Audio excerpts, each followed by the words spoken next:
मैं आग्रह करता हूँ पीयूष जी से कि माननीय दत्ता जी से और माननीय आलोक जी को मंच पर लेकर आएं।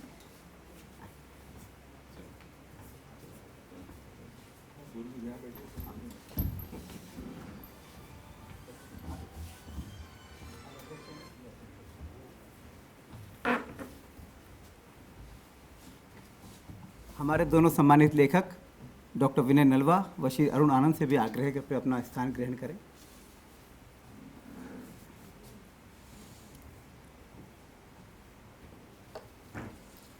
प्रभात प्रकाशन द्वारा आयोजित इस लोकार्पण समारोह में आप सबका हार्दिक स्वागत है। बिल्कुल एक अलग ही स्तर पर यह कार्यक्रम हो रहा है। हम यहाँ फिजिकल लोकार्पण भी कर रहे हैं और ये फेसबुक और सोशल मीडिया के माध्यम से पूरे भारत में लाइव प्रसारित हो रहा है। तो मंच पर उपस्थित माननीय दत्ता जी, माननीय आलोक कुमार जी और सम्मानित लेखकों का हार्दिक स्वागत, अभिनंदन, वंदन व हमारे साथ लाइव जुड़े हुए सभी श्रोताओं और दर्शकों का भी मैं हार्दिक स्वागत और अभिनंदन करता हूँ। श्री अरुण आनंद और डॉक्टर विनय नलवा की पुस्तक राम जन्मभूमि, ट्रुथ, एविडेंस एंड फेथ, इसका लोकार्पण आज यहाँ आप सबके समक्ष संपन्न होगा माननीय दत्ता जी के करकमलों से। मैं सर्वप्रथम मंचस्थ अभ्यागतों का स्वागत करने के लिए पीयूष से आग्रह करता हूँ, कृपया आएँ। समारोह के अध्यक्ष माननीय आलोक कुमार जी का स्वागत करें पुस्तक संच देकर।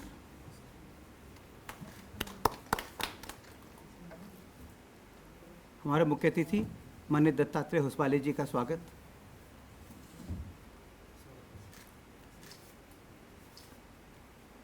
डॉक्टर विनय नलवा जी का स्वागत।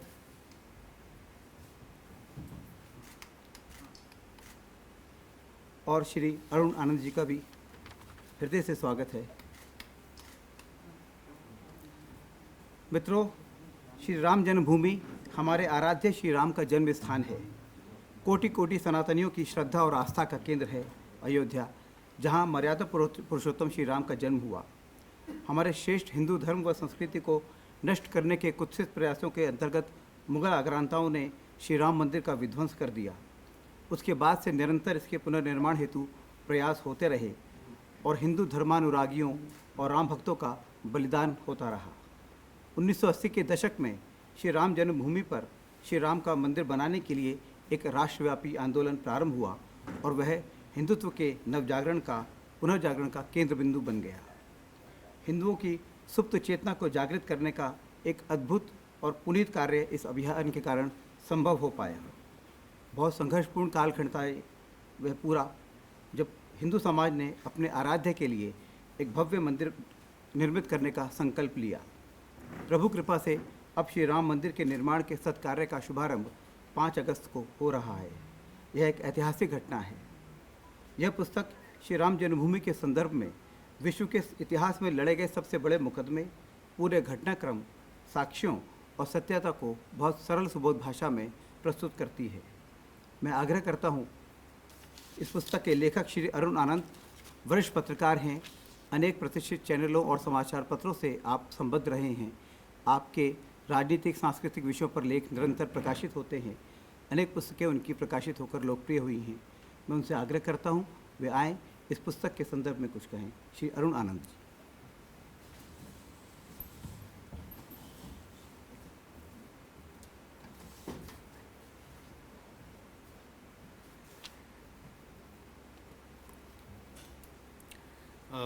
माननीय दत्ता जी, माननीय आलोक कुमार जी, प्रभात जी, मेरे साथ ये पुस्तक लिखने में को ऑथर के तौर पर जो है डॉक्टर विनय नलवा। मैं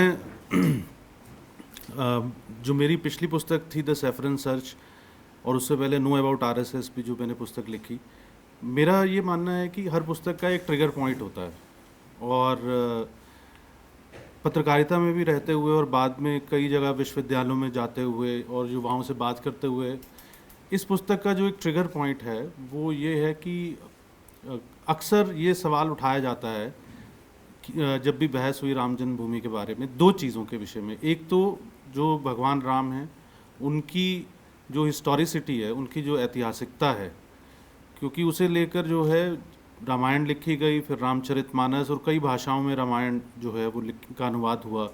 तो अलग अलग जगह अलग अलग प्रसंग भी जुड़ते गए, और कुछ जगह किंवदंतियाँ भी थीं।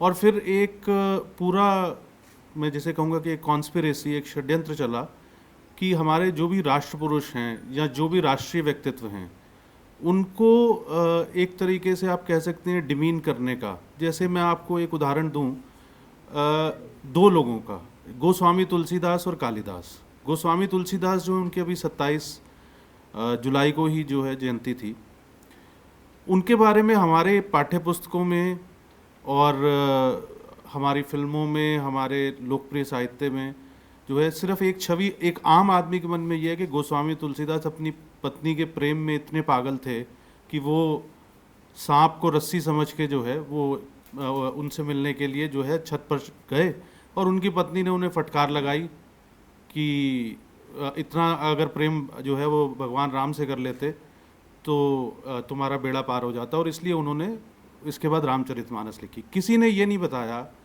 कि भारत में जो आज आप अखाड़े देखते हैं उनकी शुरुआत गोस्वामी तुलसीदास ने की। खुद उन्होंने कम से कम 11 मंदिर बनवाए, हनुमान चालीसा लिखकर हनुमान जो हैं, जो आज घर घर में जिनका नाम है, वो उन्होंने किया। इसके अलावा जो रामलीलाएं आप देखते हैं, वो रामलीलाएं भी जो है गोस्वामी तुलसीदास ने ही शुरू करवाईं। वो बाकायदा जो है आर्टिस्ट्स को ट्रेन करके भेजते थे।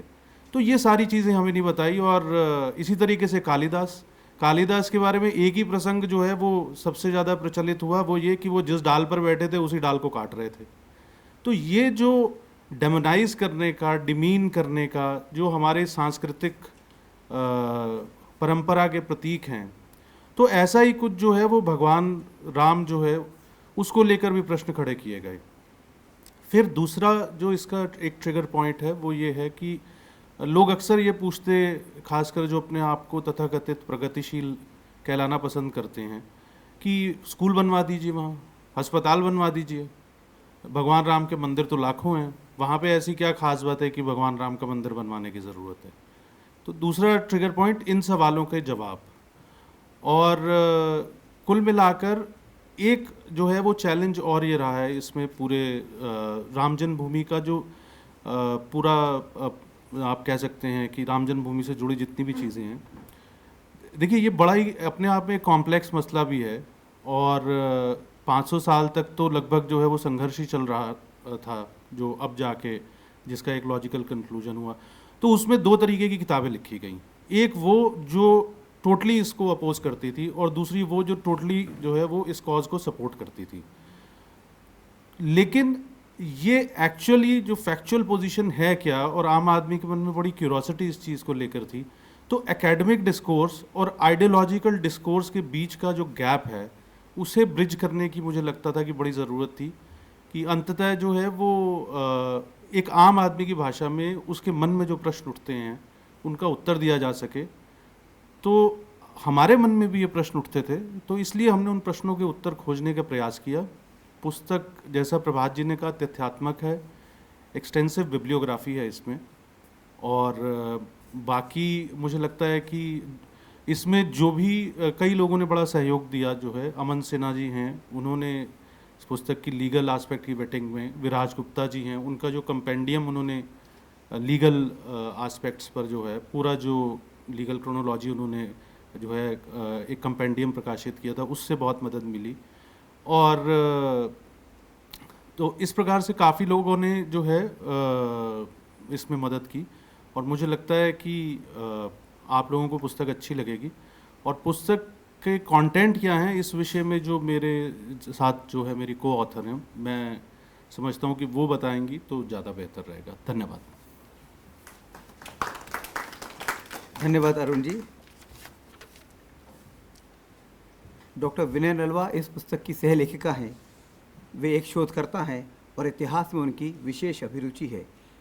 विभिन्न सामाजिक और राजनीतिक विषयों पर उनके लेख नियमित रूप से प्रकाशित होते रहते हैं। मैं उनसे आग्रह करता हूं, कृपया आएँ, अपना लेख के प्रतिवेदन दें। Doctor Vinay Nalwa.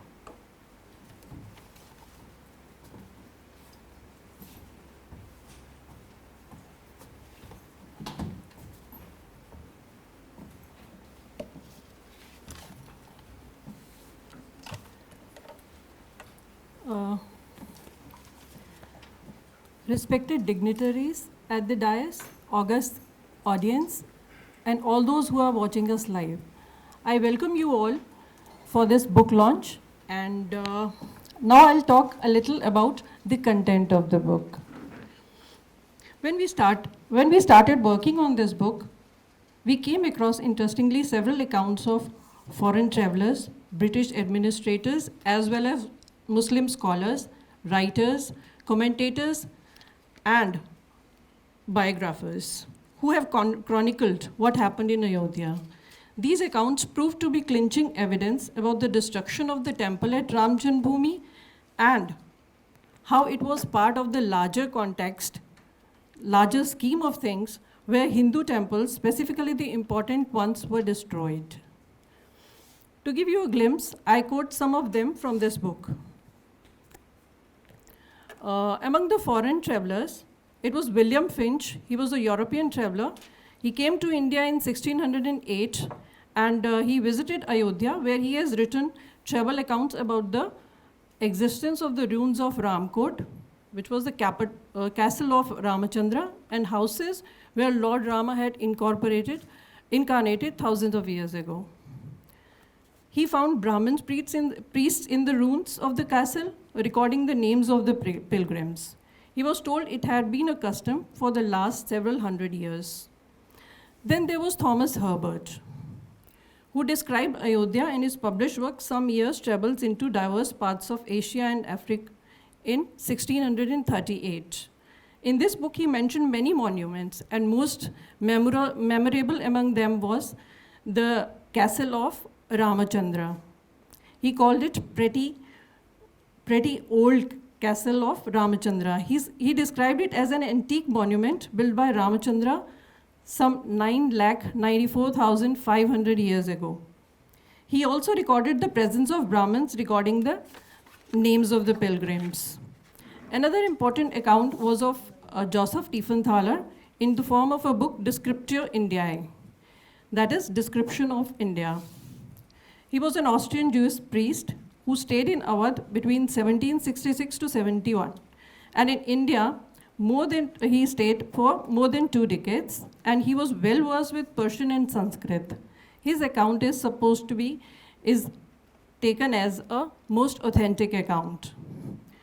He talked about the birthplace of Lord Rama and how it was converted into a mosque, and it is considered to be the most authentic one. Tiefenthaler visited Ayodhya and traveled the whole of Awadh during 1766 to 1771. Then among the British, we do have British records also.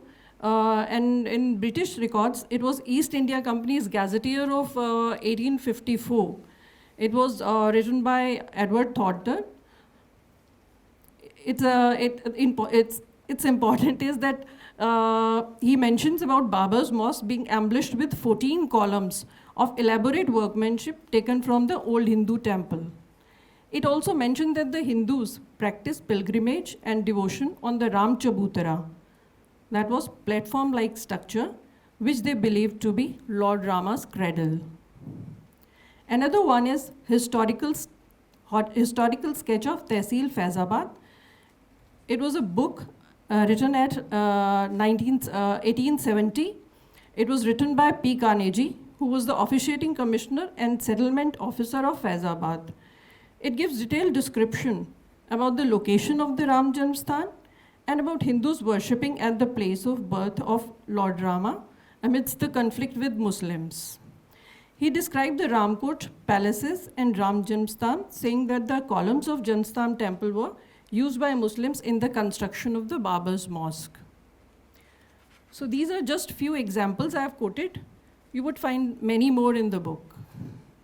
Now let us take a look at Muslim sources. Muhammad Asghar, who was Khatib and Muazzim of the Babri Masjid, he filed an application in November 30, 1858, where he mentioned Babri Masjid as Masjid-e-Janmasthan, and the courtyard near the arch and the pulpit within the boundary of the mosque as Maqam Janmasthan Ka. Then there is another text, very important text called Hadike Shubada, which was published in 1856. It was penned by Mirza Jan, who was an active participant in the jihad led by Amir Aki Amethvi during Wajid Ali Shah's regime in 1855 for recapture of Hanumangari from the Hindus. The Hanumangari is a few hundred yards from the Babri Mosque. Then Mirza Jan also states, wherever they found magnificent temples of the Hindus, ever since the establishment of Sayyid Salar Masood Ghazi's rule, the Muslim rulers in India built mosques, monasteries and inns. Likewise, they cleared Faizabad and Awadh too from the filth of reprobation, because it was a great center of worship and capital of Rama's father. In his words, where there stood the great temple, there they built a big mosque. And where there was a small mandap, there they erect a camp, which was called Masjid-e Muktasari Kannati. Then there are many more Muslim sources quoted in this book, which prove the case of Janmbhoomi beyond doubt. In addition to this, we have also put in legal and other chronologies related to the issue, and also looked into the subject of historicity of Rama, Ramayana and Ayodhya through archaeological and historical sources. We have tried to bridge the gap between an academic discourse and the curiosity of common people while trying to put together an evidence-based book which tries to put the truth forward regarding the faith nurtured over thousands of years concerning Ram Janmbhoomi. That's why the title of this book has Truth, Evidence and Faith. I thank you all once again for attending the launch of the book, and I hope you will enjoy the book. Thank you so much. मैं मान्य दत्ता जी से, मान्य आलोक जी से आग्रह करता हूँ, कृपया इस पुस्तक का लोकार्पण कर अनुग्रहित करें। क्यों साहब?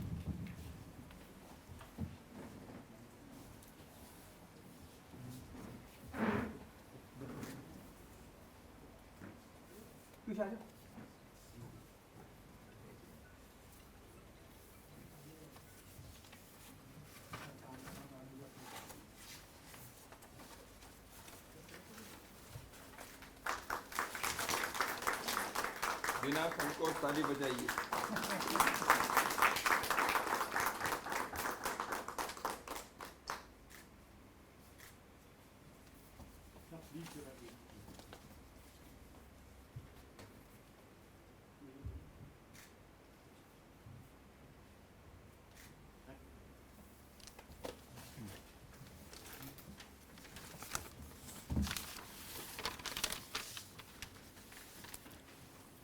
आज के समारोह के अध्यक्ष माननीय आलोक कुमार जी वरिष्ठ अधिवक्ता हैं, समाजधर्मी हैं।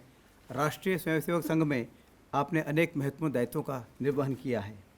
आप दधीची देहदान समिति के संस्थापक अध्यक्ष हैं, जिसके माध्यम से वे समाज में देहदान और अंगदान के प्रति जागरूकता उत्पन्न कर रहे हैं। श्री राम जन्मभूमि आंदोलन के प्रारंभ से ही आप सक्रिय रूप से उससे जुड़े रहे हैं। वर्तमान में आप विश्व हिंदू परिषद के अंतर्राष्ट्रीय कार्यकारी अध्यक्ष हैं। मैं उनसे आग्रह करता हूं, कृपया आएँ, हमें संबोधित करें। माननीय आलोक कुमार जी।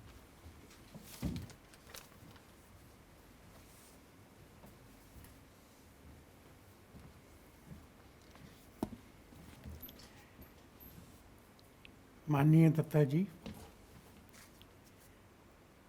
प्रभात जी, श्री अरुण आनंद जी, श्री विनय नलवा जी, यहाँ दृश्य हो रहे मित्रों और अदृश्य सुन रहे मित्रों से 1984 में जब पहली धर्म संसद हुई थी, जिसमें राम जन्मभूमि मुक्ति यज्ञ समिति बनी थी और विश्व हिंदू परिषद ने इस संघर्ष को लड़ना स्वीकार किया था, उस समय वहाँ के सब भाषण वगैरह सुन के, कुछ पुस्तकें पढ़ के ऐसा मुझे लगा जैसे मैं आज से 492 साल पहले 1528 में मीर बाकी द्वारा उस मंदिर को तोड़े जाने का साक्षी हूँ। मैं जितनी बार भी अपनी आंख बंद करता था, उतनी बार मुझे वह भव्य मंदिर दिखता था उसको तोड़े जाना दिखता था। उसकी मूर्तियों का चूरा बना करके फर्श के मसाले में डालना, चारों तरफ असंख्य राम भक्त जनता ने यह दृश्य देखना, आंखों में आंसू भर के देखना, पीड़ा और व्यथा के साथ देखना, और मैं उस मजबूरी और जकड़न का अनुभव करता था हर बार,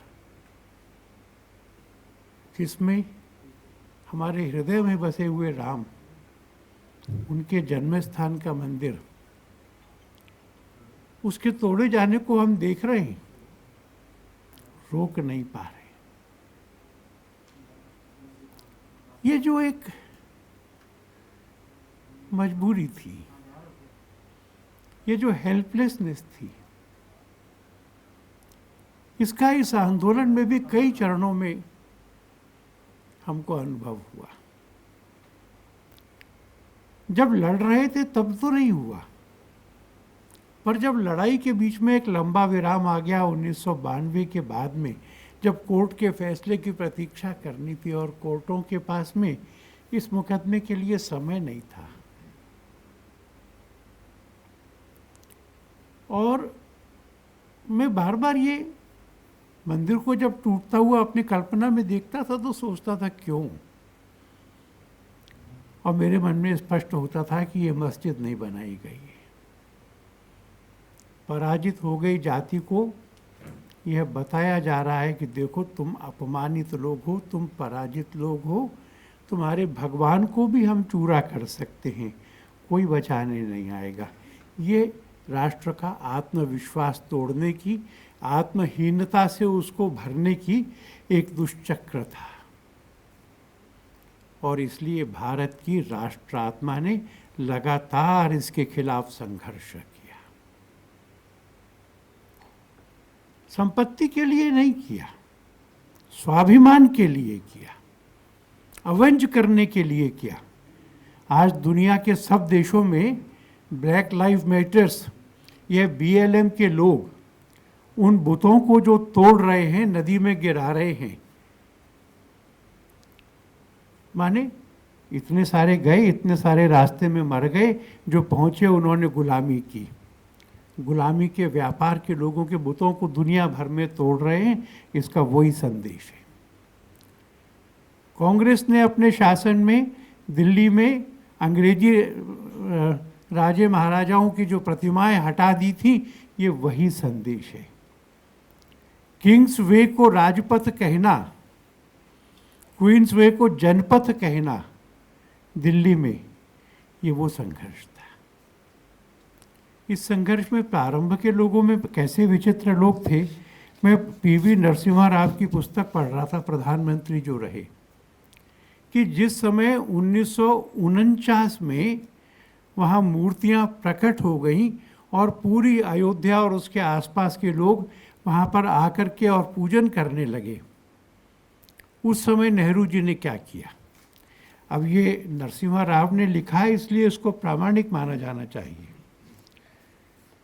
It is reported that when some Muslim leaders, including Maulana Hussain Ahmad Madani, Maulana Abdul Azad, and Maulana Hifzur Rahman Soharwi, brought the matter to Prime Minister Jawaharlal Nehru's notice, the latter issued instructions for the removal of the idols from the mosque immediately.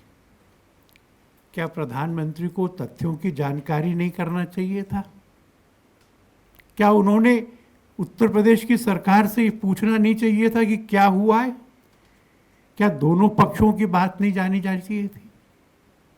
उसके बाद इस पुस्तक में नरसिम्हा राव जी ने वो पत्र दिए हैं, जिस पत्र में ये आदेश दिया गया कि वह मूर्तियां हटा दो और आवश्यकता पड़े तो बल प्रयोग करके हटा दो।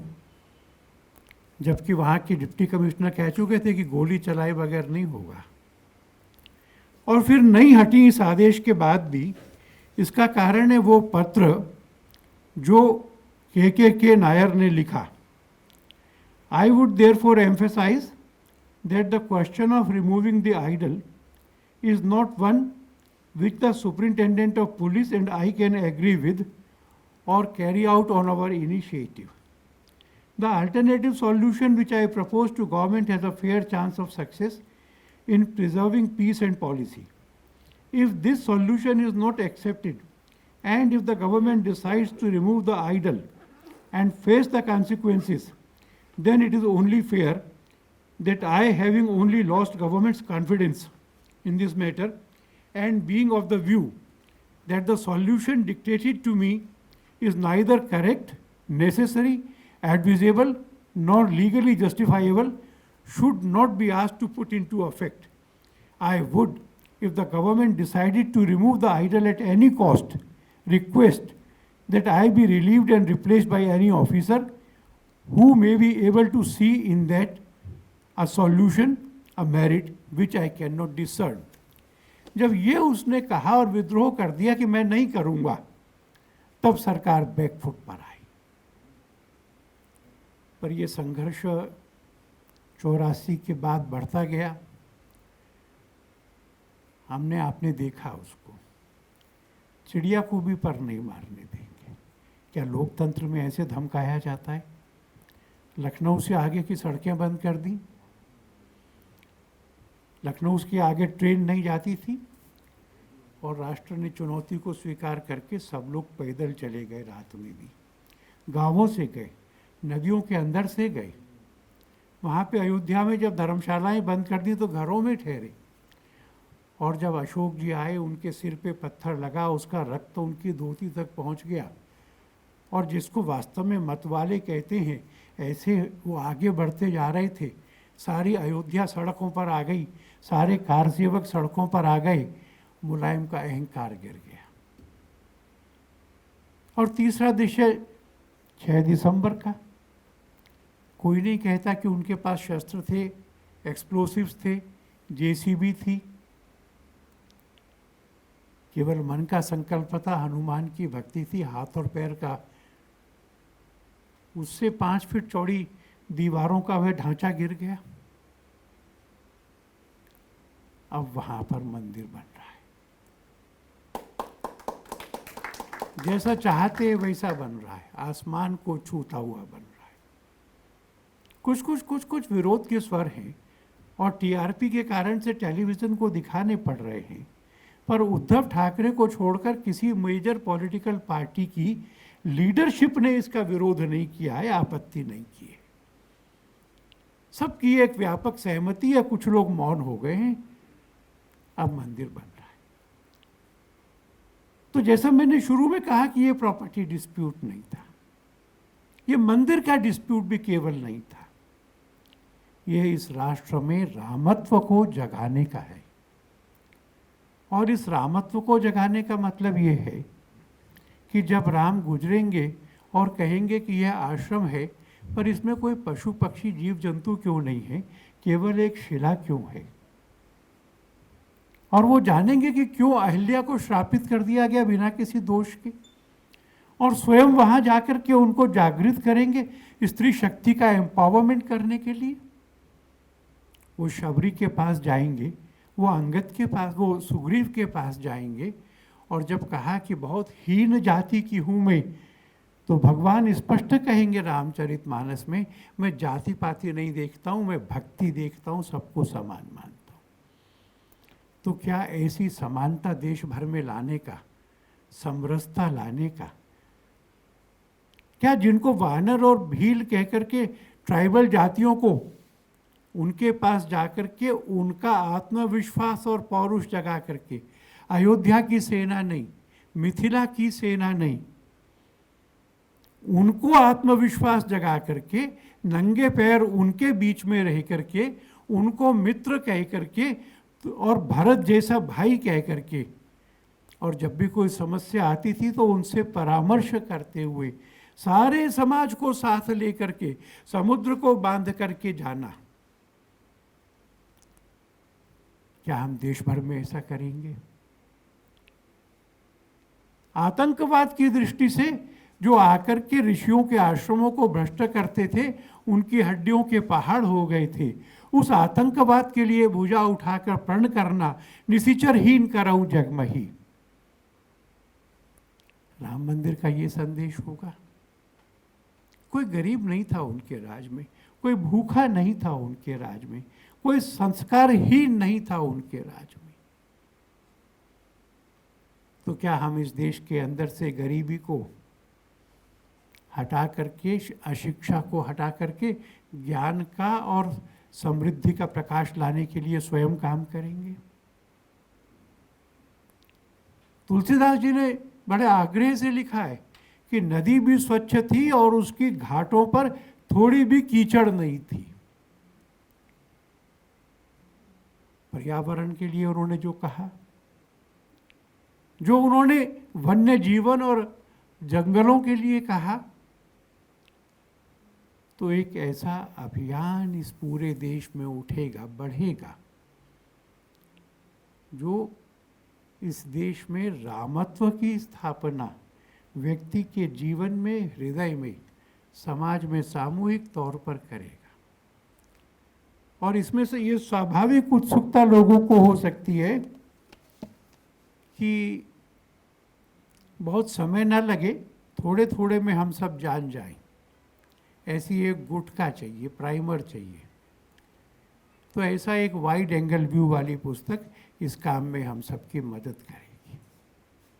इतिहास कैसा है, राम इतिहास में थे कि नहीं थे, मंदिर कैसा, उसका टूटना कैसे हुआ, मूर्तियों का आना, फिर संघर्ष, संघर्ष के बाद मुकदमा, मुकदमे के साक्ष्य, विजय, इस सब पर संक्षेप में पर पूरा, ये दोनों एक कठिन कला हैं। ये दोनों अरुण आनंद जी ने और डॉक्टर विनय नलवा जी ने बड़ी सतर्कता और सावधानी से की है।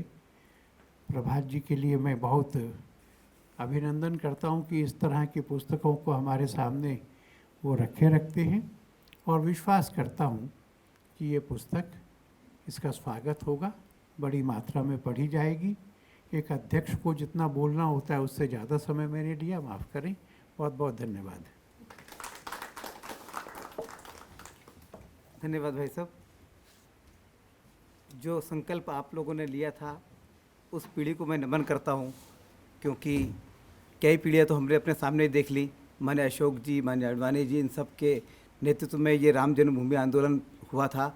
और मेरे छोटे भाई पीयूष बैठे, ये भी कार सेवा करने गए थे, और आप में से भी कई लोग उस समय वहाँ जुड़े होंगे उससे। आज के हमारे मुख्य अतिथि माननीय दत्तात्रेय होसबाले जी संघ के सहस्त्र कार्यवाह हैं। आप प्रसिद्ध चिंतक और विचारक हैं।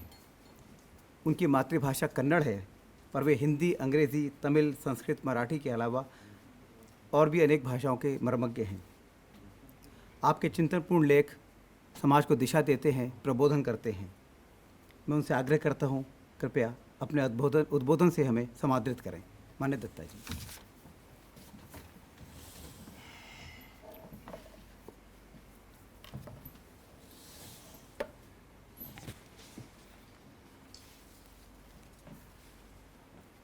आज के इस पुस्तक लोकार्पण कार्यक्रम के सम्मान्य अध्यक्ष और दीर्घकाल से मेरे मित्र श्री आलोक जी, पुस्तक के लेखक द्वय श्री अरुण जी आनंद और डॉक्टर विनय जी, प्रकाशक, वो भी द्वय ही कहना चाहिए, प्रभात जी और पीयूष जी, मेरे सामने और ऑनलाइन में जुड़े हुए सभी बहनों और भाइयों, आज के इस लोकार्पण के कार्यक्रम कई मायने से विशिष्ट हैं। वैसे इस प्रकार के कार्यक्रम यदि परिस्थिति कोरोना के नहीं होती, इससे बड़े हाल में हमको करना चाहिए था, लेकिन परिस्थिति ऐसे है, इसलिए बहुत सारे लोग, मुझे संख्या मालूम नहीं कितने लोग अभी जुड़े हुए होंगे, दूर दूर से भी इस पुस्तक के लोकार्पण के कार्यक्रम देख रहे हैं, सुन रहे हैं। लेकिन परिस्थिति कभी ऐसे भी है कि इसी हॉल में होना चाहिए, ऐसे भी होगा। यहाँ चित्रकूट के राम दर्शन के चित्र हैं, और जिस स्थान से हम ये कार्यक्रम कर रहे हैं, दीनदयाल शोध संस्थान, और इसके कर्णधार रहे राष्ट्र ऋषि मान्य नानाजी, चित्रकूट में राम राज्य के एक छोटा सा सैंपल खड़ा करने के प्रयत्न किया उन्होंने। वो एक आदर्श बना भारत में ग्रामोदय के कार्य के लिए। तो राम से प्रेरणा लेकर के, इसलिए वहाँ एक राम दर्शन के भी चित्रकूट है, स्वाभाविक है। श्री राम जी 11 वर्ष वहाँ अपने वनवास के दौरान वहाँ उन्होंने बिताए। तो वहाँ राम दर्शन की जो अद्भुत प्रदर्शनी है, कलाकार बहुलकर जी ने अपनी प्रतिभा से उसका निर्माण किया है।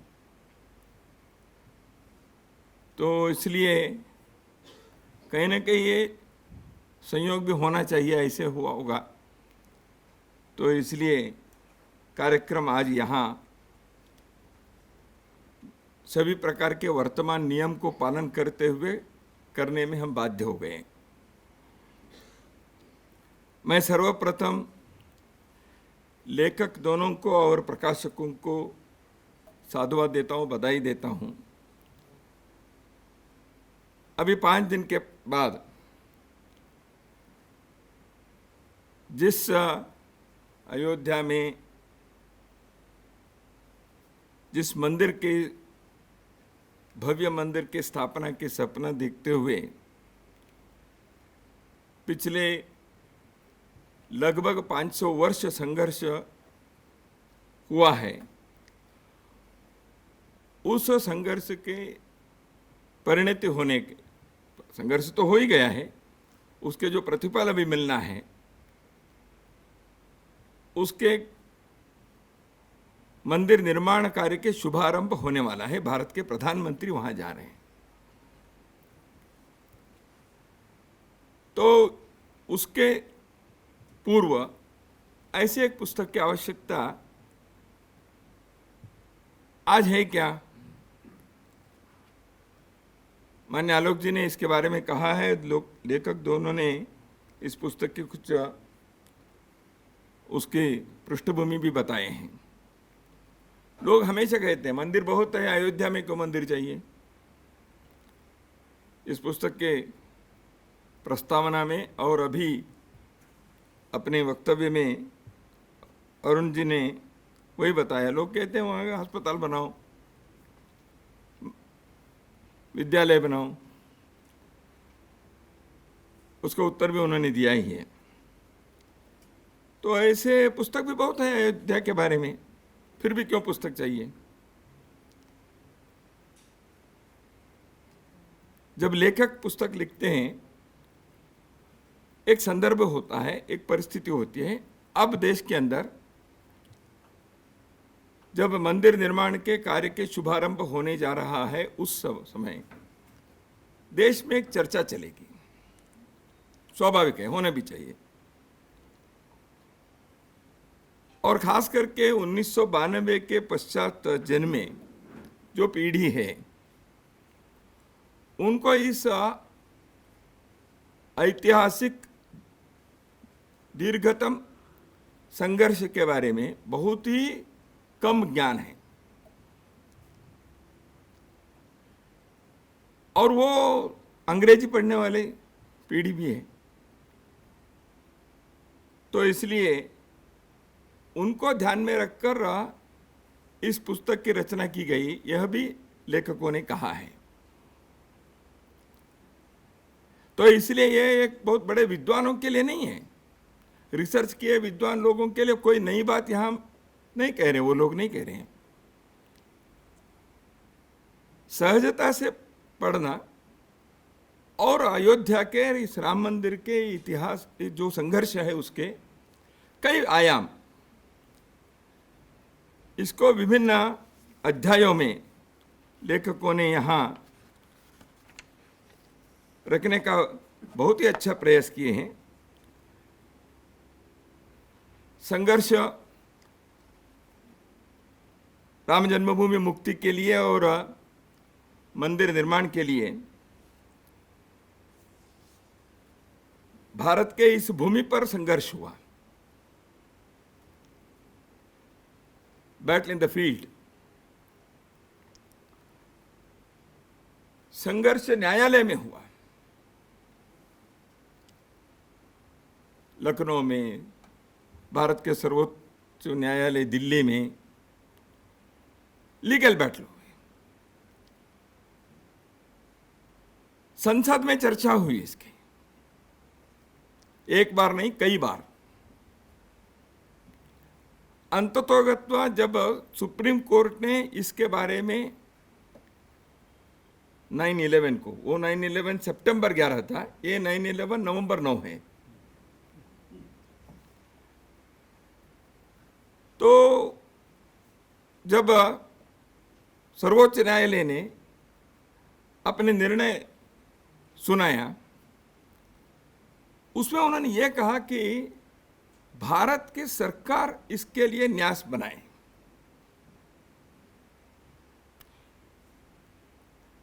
हमें भूमि किसके हैं, इनके हैं, ऐसे कहकर छोड़ते तो कौन बनाना चाहिए ये सुप्रीम कोर्ट कहे, ये कोई अपेक्षा तो किसी ने की नहीं थी। लेकिन सुप्रीम कोर्ट ने ये क्यों कहा?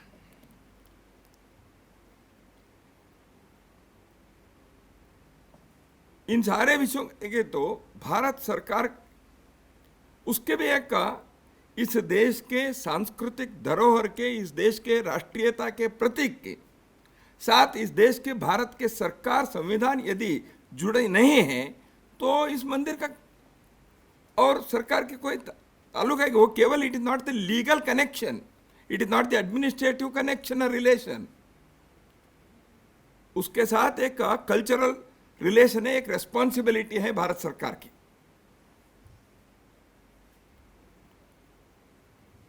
वैसे तो यह कार्य होना चाहिए था स्वतंत्र भारत के प्रारंभ में ही। भारत स्वतंत्र होने के जो एक द्योतक है, प्रतीक है, वह केवल दिल्ली में सत्ता में बैठे हुए लोग बदल गए, ये केवल स्वातंत्र्य नहीं होता। अभी कल नई राष्ट्रीय शिक्षा नीति की घोषणा हुई। किसी ने एक लेख लिखे हैं, मैकाले के शिक्षा पद्धति से भारत को मुक्त करने के लिए ऐसी शिक्षा नीति की आवश्यकता थी। इसलिए भारत के मानसिक गुलामी से मुक्त करना स्वातंत्र्य है, सांस्कृतिक गुलामी से मुक्त करना भारत के स्वाधीनता है, वैचारिक गुलामी से भारत के लोगों को मुक्त करना देश की आजादी है। इसलिए राम जन्मभूमि के आंदोलन यह वैचारिक, सांस्कृतिक, ये सब आयामों के आंदोलन था। तो इसलिए जैसे सोमनाथ के मंदिर स्वतंत्र भारत के प्रारंभिक वर्ष में ही वो बनाने का कार्य घोषित हो गया और भारत के राष्ट्रपति, तत्कालीन राष्ट्रपति महोदय बाबा राजेंद्र प्रसाद जी उसके लिए उद्घाटन के लिए। तो इसलिए भारत क्या है, भारत की पहचान क्या है, इस राष्ट्र की अस्मिता क्या है, ये सारे विषयों के साथ अयोध्या के राम जन्मभूमि की, इस देश के मिट्टी के सुगंध के एक नाता है, संबंध है। इससे छोड़कर केवल कानून से, शासन से, लोकतंत्र के चुनाव के कारण सत्ता बन गई, सरकार बन गए, वो भारत के यहाँ के मिट्टी के साथ जुड़ना है तो ये सारी चीजें उसके लिए आवश्यक है। तो इसलिए अयोध्या में राम मंदिर के निर्माण होना यह एक कोई रिलीजियस चीज नहीं है। इसलिए कई बार इस संघर्ष में, राम जन्मभूमि आंदोलन में, इसके तथाकथित विरोधी लोग, मैं तथाकथित इसलिए कह रहा हूं उनको विरोध करने की इच्छा मन में थी कि नहीं मालूम नहीं, लेकिन उनको विरोध करना था। जो आंदोलन किए हैं उनका बहुत सारे इसके लिए सबूत है, मैं उसमें नहीं जाऊंगा आज, क्योंकि हमने आंदोलन के दौरान इन सारे विषयों को बार बार कह चुके हैं। तो इसलिए ऐसे जो विरोध करने वाले लोगों ने सेक्युलरिज्म के एक फिजूल चर्चा उन्होंने उठाई। मंदिर निर्माण के डिमांड करना यानी ये सेक्युलरिज्म का विरोध। तो सेक्युलरिज्म का अर्थ को भी विकृत किया। मंदिर निर्माण के या मंदिर के जो बात है, भावना है, उसके पीछे के एक सांस्कृतिक चाह के, राष्ट्रीयता के एक प्रकटीकरण के, अभिव्यक्ति के बारे में भी उनके जानकारी नहीं थी, या जानबूझकर लोगों को भुलाने का प्रयास उन्होंने किया। जैसे अभी आलोक जी ने कहा, अभी अमेरिका में क्यों कोलंबस के मूर्ति को हटाना है? दिल्ली में विक्टोरिया रानी की मूर्ति हटाकर महात्मा गांधी जी की मूर्ति क्यों रखें? औरंगजेब के मार्ग को अब्दुल कलाम मार्ग के नाते बदलना क्यों किया? इसलिए देश स्वतंत्र होना, अपने सांस्कृतिक जड़ों के बारे में, राष्ट्रीयता के पहचान के संदर्भ में एक समाज, एक राष्ट्र, एक जन यदि वो जागृत होकर, सक्रिय होकर इसके लिए अपने कर्तव्य को नहीं निभाते हैं, वह राष्ट्र नहीं बनता, केवल जमीन का टुकड़ा हो जाता है। कुछ चुनाव करेंगे, सत्ता आएंगे, वो सब ठीक है, भौतिक चीजें चलती हैं। भारत पर राज कोई भी किए हो, मुगलों ने किए, अंग्रेजों ने किए, लेकिन भारत के राष्ट्रीय आत्मा जो है वो उसके भूलकर यहां के लोग नहीं रहे।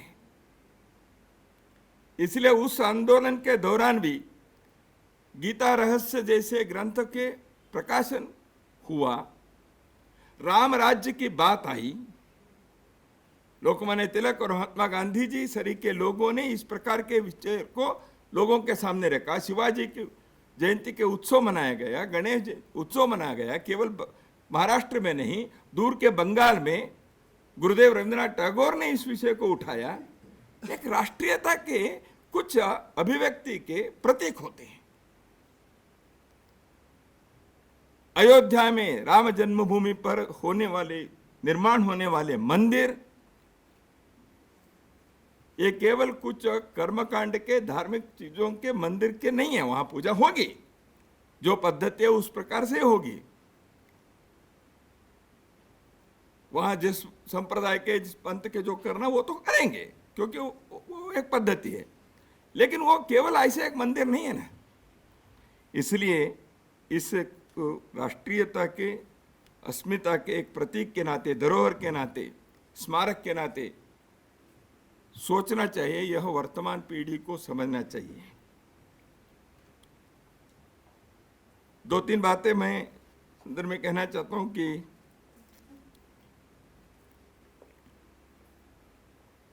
वहां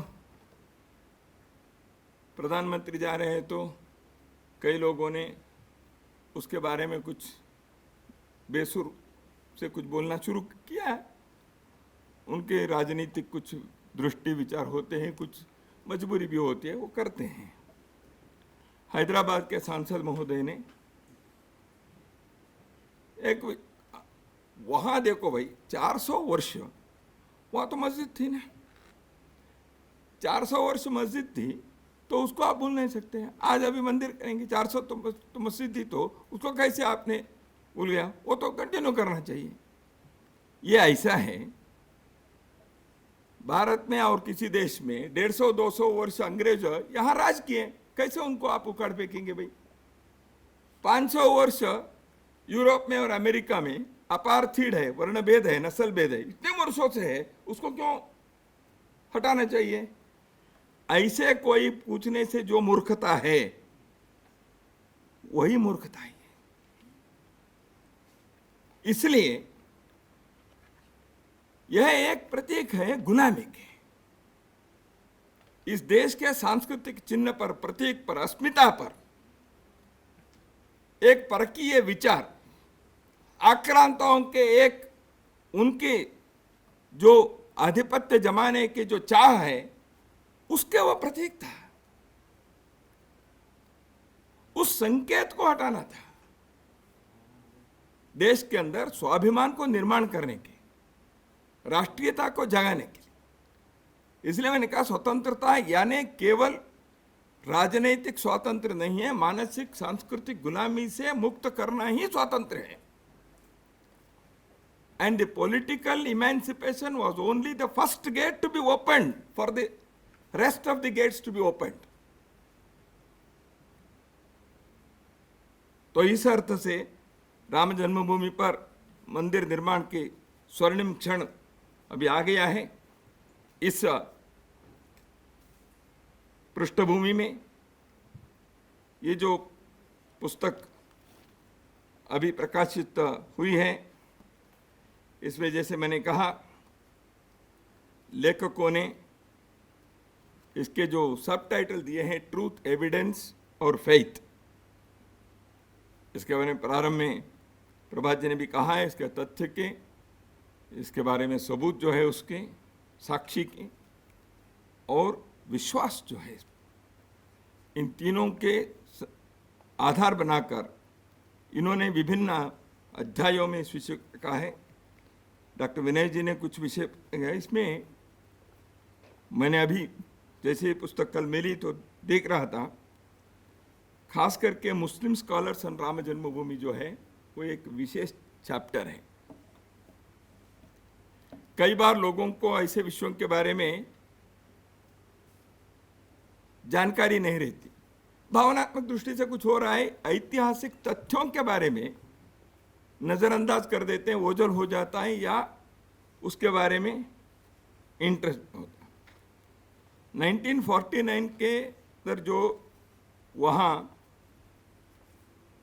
मूर्ति प्रकट हुए उसके बारे में रामलला के आलोक जी ने उसका उल्लेख भी किया। उस संदर्भ में ये जो पंडित नारायण भट्ट के 3 बिंदु जो टर्निंग पॉइंट इस अध्याय में, किसी एक स्थान पर मंदिर में वहाँ के मूर्ति यदि गायब हो गई, उठाया, नष्ट हो गए, किसी ने जानबूझकर उसको वहाँ से हटाया, तो वो मंदिर बने रहेगा कि नहीं रहेगा? इसके लिए हजारों वर्ष पूर्व भारत के मनीषियों ने, उनमें से एक पंडित नारायण भट्ट ने जो विषय रखा, उसके जो 3 मुद्दे यहाँ दिए हैं, यह बहुत महत्वपूर्ण है। और इस पुस्तक में जो अनेक्षर्स हैं उसके संदर्भ में भी इस पुस्तक को पढ़ने वाले लोग जरूर उसके बारे में देखना चाहिए। तो इसलिए पुस्तक एक शोध कार्य करते हुए वर्तमान पीढ़ी को किस प्रकार की एक पुस्तक की आवश्यकता है, रीडर करिए, प्राइमर कहिए, लेकिन एक इस आंदोलन के परिचय, इसके बारे में पुस्तक का लिखकर एक बहुत ही अभिनंदनार्ह कार्य आप लोगों ने किया, इसलिए मैं समाज की ओर से आपको साधुवाद देता हूं। देश के अंदर ऐसे वैचारिक बहस होनी चाहिए। 84 से लेकर 92 तक 8 वर्ष जो आंदोलन की चरम काल था, उस समय भारत में एक वैचारिक बहस हुई सेकुलरिज्म के संदर्भ में, राष्ट्रीयता के, अस्मिता के संदर्भ में।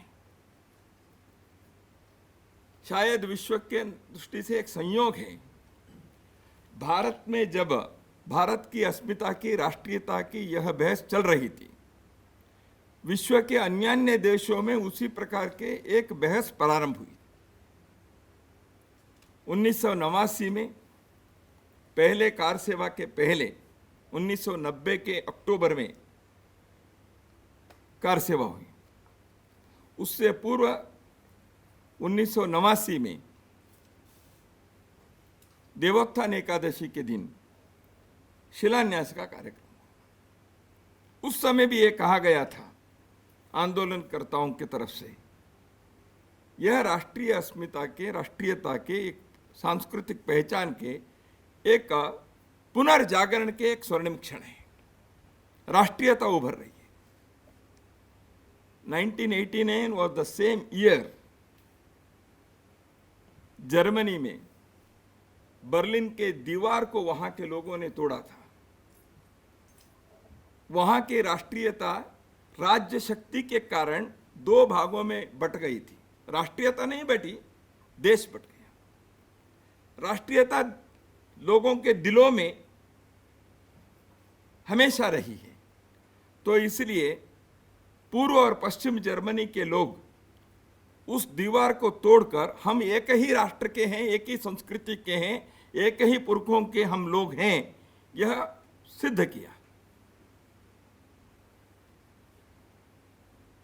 इसी प्रकार राष्ट्रीयता के रूस में, सोवियत रूस में, वहां के जबरदस्ती से जो देशों को जोड़कर यूनाइटेड सोवियत सोशलिस्ट रिपब्लिक बनाया गया था, कई राष्ट्रों को जोड़कर एक राज्य शक्ति के गुलामी में वो रहना पड़ा उनको। 1989 was the year Michael Gorbachev ने पेरिस्ट्रोइका और ग्लास्नोस्ट के विषय रखकर जब वो विचार रखे, उसके बाद जो वहाँ के अलग अलग राष्ट्रीयता के लोग वहाँ से टूटकर निकले, जैसे कोलंबस के मूर्ति के जो हाल अब हुआ, लेनिन के मूर्ति के हाल वही हुआ था 1989 में। जिन लोगों को याद है जरा स्मरण करिए। राष्ट्रीयता, तो इसलिए भारत में जैसे राष्ट्रीयता के, राष्ट्रीय अस्मिता के जो जागरण हो रहा, दुनिया के अन्य देशों में भी इसी प्रकार के एक चित्र उन्हीं दिनों में प्रकट हुआ था। इसलिए एक distorted debate, queer debate of secularism जो चला, उसको सही दिशा में ले जाकर सेक्युलरिज्म किसी भी देश के, यह लौकिक के विषय है, वो राष्ट्रीयता के साथ समझौता करने के लिए नहीं है। विश्व के कोई भी देश अपने राष्ट्रीयता को छोड़कर सेक्युलरिज्म जैसे चीजों के जामा पहनकर बैठना यह संभव नहीं है, होता भी नहीं है। दुनिया के इतिहास इसको बार बार सिद्ध करके दिखाया है। The nationalism and the cultural nationalism can not be suppressed. कुछ समय के लिए ब्लर हो सकता है, डिम हो सकता है, लेकिन वो फिर से उठकर आएगा ही, फिनिक्स पक्षी के नाते। और जो अभी अयोध्या में मंदिर निर्माण होगा, अयोध्या हमारे मोक्षदायिनी नगरों में, पुरियों में एक है। अयोध्या, मथुरा, यहाँ काशी, कांची, अवंतिका, पुरी, द्वारावती चैव सप्तैता मोक्षदायिक। ये 7 मोक्षदायिनी में अयोध्या सदियों से, हजारों वर्षों से इस देश के लोगों ने अयोध्या को उस स्थान पर रखे हैं। अयोध्या में राम मंदिर हो गए, अयोध्या के प्रारंभ, वहाँ सूर्यवंश, इक्ष्वाकु वंश, रघुवंश सब एक ही है। गंगा को अलग अलग घाटों पर नाम अलग अलग हैं। ऐसे इस वंश के अलग अलग लोगों ने, भिन्न भिन्न राजाओं ने इस वंश के कीर्ति को चारों ओर फैलाया, अपने पराक्रम से, सत्य से, प्रामाणिकता से, सेवा से, करुणा से, वीरता से।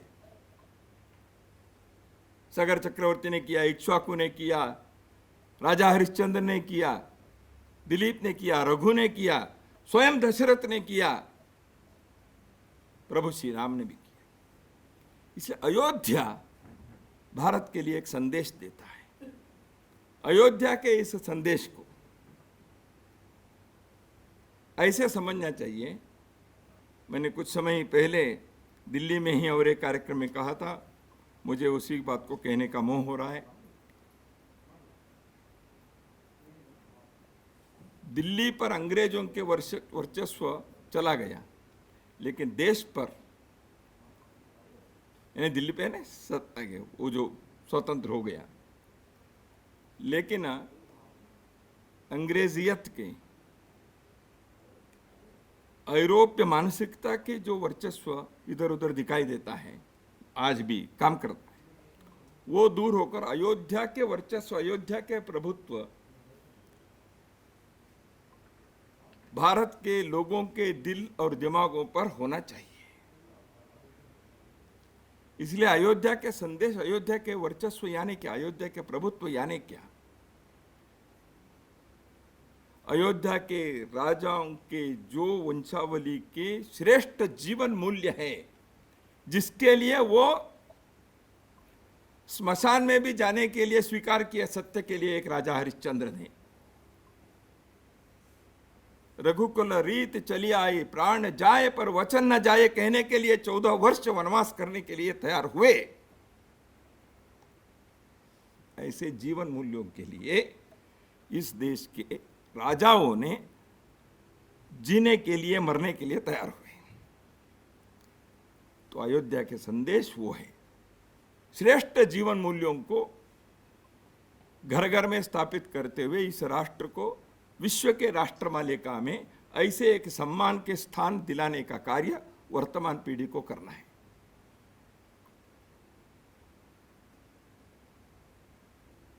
सेक्युलरिज्म के पाठ पढ़ाने वाले लोगों को मैं याद भी दिलाना चाहता हूँ, डॉक्टर राम मनोहर लोहिया समाजवादी थे।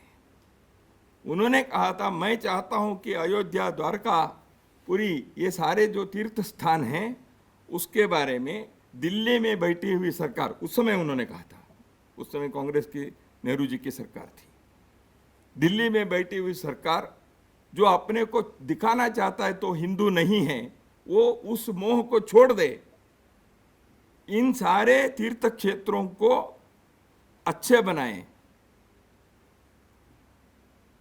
प्रेरणादायी बनाएं। एक समाजवादी नेता डॉक्टर राम मनोहर लोहिया ने अपने लेख में लिखा है, तीर्थ क्षेत्र करके उनका एक पुस्तक में चैप्टर है, उसमें लिखा है। इसलिए अयोध्या के मंदिर के साथ साथ अयोध्या के भी पुनर्निर्माण होगा।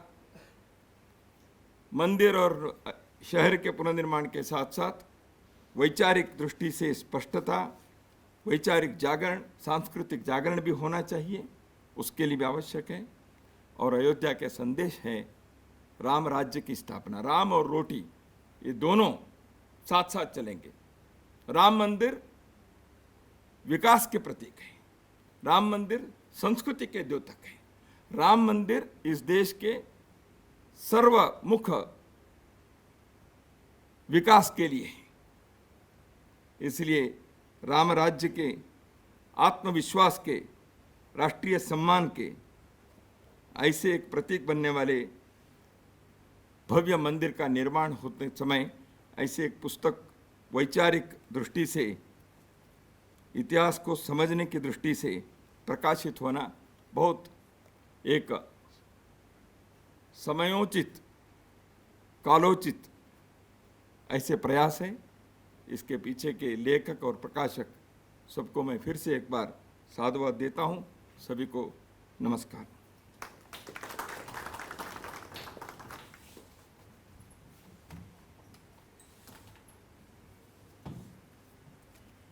धन्यवाद माननीय दत्ता जी।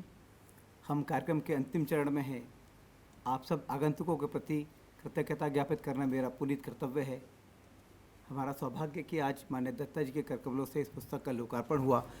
वे एक अभिभावक के नाते हमको अपना स्नेह देते हैं, मार्गदर्शन देते हैं। मैं उनके प्रति आभार व्यक्त करता हूँ। माननीय आलोक कुमार जी हमेशा एक अभिभावक के रूप में, बड़े भाई के नाते हमको स्नेह भाव से सिंचित करते हैं। मैं उनके प्रति भी आभार व्यक्त करता हूँ। लेखक द्वय ने ये पुस्तक प्रकाशित करने का गौरव हमें दिया, मैं उनके प्रति भी आभार व्यक्त करता हूँ। यहाँ फिजिकल रूप में उपस्थित हमारे सभी महानुभावों का मैं अंतर्मन से आभार व्यक्त करता हूँ और हमारे साथ फेसबुक और यूट्यूब के माध्यम से लाइव प्रसारण देख रहे सभी श्रोताओं का भी मैं अंतर्मन से धन्यवाद करता हूँ कि वे इस समारोह के साक्षी बने। दीनदयाल शोध संस्थान से बेहतर स्थान कुछ हो नहीं सकता था इस कार्यक्रम के लोकार्पण के लिए, क्योंकि ये पुनीत और पावन स्थान है और यहाँ चित्रकूट में नाना जी ने जो वहाँ एक पूरी सृष्टि बनाई है वो हम सब लोगों ने देखी है। तो आप सबके प्रति आभार व्यक्त करते हुए जय श्री राम, बहुत बहुत धन्यवाद।